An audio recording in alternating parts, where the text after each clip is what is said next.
good-sized town of Nebraska. We were going to try to go across this 2-lane highway that's out in the middle of nowhere. And he happened to be pulling a trailer, so he wasn't getting the gas mileage I was getting. And we were going along, and I'm doing the calculations, and I'm looking at what's the sign to the next town. And as I get there, these towns were 1 or 2 buildings out in the middle of Nebraska and no gas. To be a matter of fact, it was after 5 o'clock and there was even no lights on. If I hadn't seen the sign, it wasn't dark yet, but and I done calculated it. He could not make it back to where the last place we saw gas. There was no way if we turned around right then.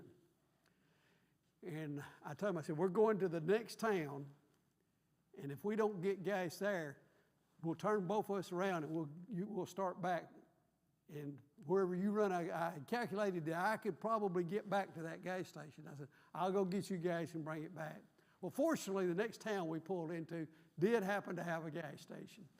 But, you know, I'm sitting there doing these numbers in my head that we're not going to make this.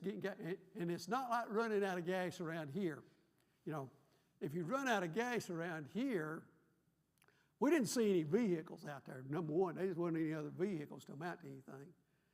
But, you know, here you can walk, if you can decently walk. Generally, there's a gas station that you can walk to and buy you a gas can while you're there and carry it back to your car. We were talking about 45 miles back to the next place that I knew there was gas. So that question, when I was studying this, that brought back that event in my life. But let's start with our lesson. It's going to be found in Matthew chapter 17.